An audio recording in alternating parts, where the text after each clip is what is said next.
প্রযুক্তির উৎকর্ষতার সাথে সাথে মানুষের জীবনযাত্রায় বড় পরিবর্তন এসেছে, কিন্তু এই প্রযুক্তি ব্যবহারের ক্ষেত্রে অনেক সময় দেখা যাচ্ছে এর অপব্যবহার। যাচাই বাছাই ছাড়াই কোনো একটি উত্তেজনাপূর্ণ কন্টেন্ট সোশ্যাল মিডিয়ায় ছড়িয়ে পড়লে মুহূর্তে তা ভাইরাল হয়ে যাচ্ছে। সম্প্রতি এমনই একটি ঘটনা সামনে এসেছে যা যে কোনো সচেতন মানুষকে ভাবতে বাধ্য করবে। চট্টগ্রাম নগরীর ইপিজেড থানাধীন দক্ষিণ হালি শহরের সেইলার্স কলোনির বাসিন্দা রামিশা আক্তার।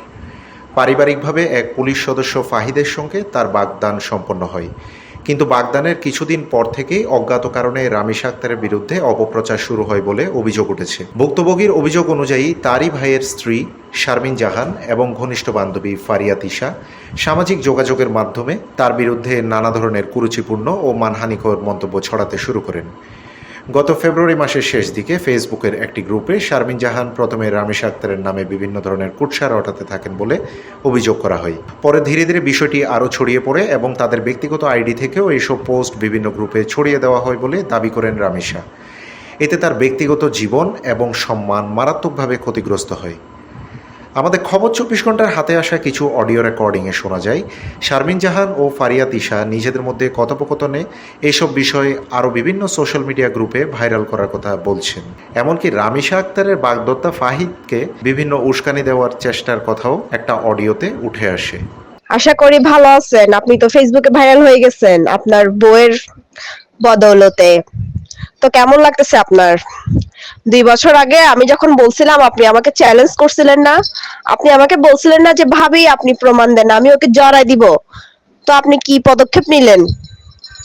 আপনি ওকে জড়াইতেও দিতে পারবেন না, অতটুকু ক্যাপাসিটি আপনার নাই, সেটা আমি জানি। তো আপনার পদক্ষেপটা কি? হ্যাঁ, প্রস্টিটিউট বউ নিয়ে ভালোই তো সংসার করলেন 4 বছর, অনেক ব্যবসা বাণিজ্য করে। আমি আপনাকে বলছিলাম না মা যে ভাড়া দেয় মেয়েকে, আপনি তো আমার কথা বিশ্বাস করেন নাই। তো এখন তো হাতে নাতে প্রমাণ পাচ্ছেন। আপনার বউয়ের অনেকগুলা বয়ফ্রেন্ডের নাম্বার পাইছি, যদি আপনার লাগে তাহলে দিতে পারবো। আর একজনের কাছে ভিডিও আছে, কিন্তু সে ভিডিওটা দিচ্ছে না। ঠিক আছে, সে বাঁচতে চাচ্ছে না, সে ভিডিওটা দিচ্ছে না। সব পোস্ট দেন।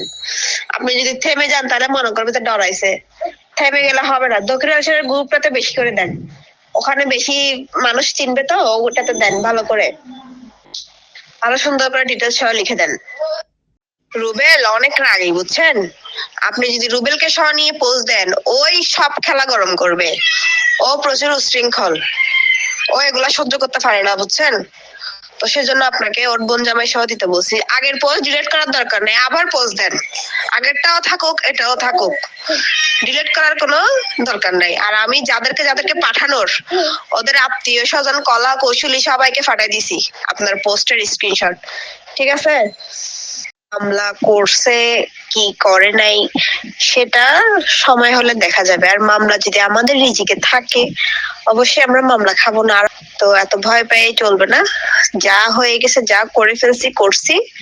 তবে আমাদের কাছে তো রামিশার আসল একটা ডকুমেন্টস আছে, তাই না?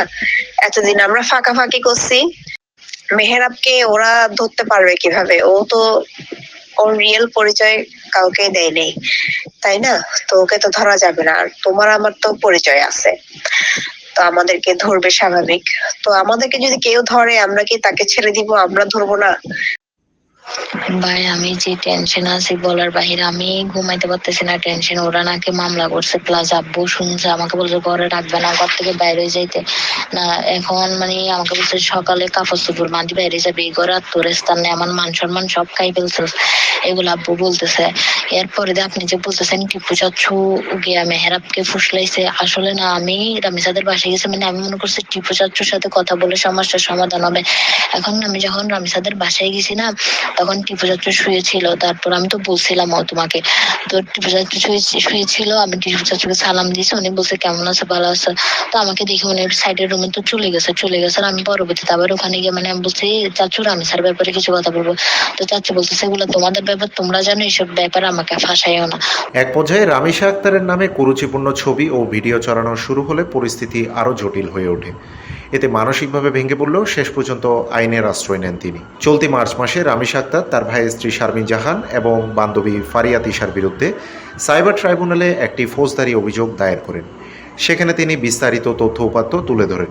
অভিযোগে রামিস আক্তার জানান, প্রথমে তিনি ইপিজেড থানায় মামলা করতে গেলে কর্তব্যরত পুলিশ কর্মকর্তার পরামর্শে সাইবার ট্রাইব্যুনালে অভিযোগ দায়ের করেন। বর্তমানে বিষয়টি তদন্তাধীন রয়েছে। সচেতন মহলের প্রশ্ন, সামাজিক যোগাযোগ মাধ্যমে এভাবে কারো ব্যক্তিগত সম্মান ও চরিত্র নিয়ে অপপ্রচার চালানোর অধিকার কি কোনো আইন দেয়? প্রযুক্তির এই যুগে দায়িত্বশীল ব্যবহার কি আমাদের সবার জন্য জরুরি নয়? এই প্রশ্ন এখন সমাজের প্রতিটি মানুষের কাছে।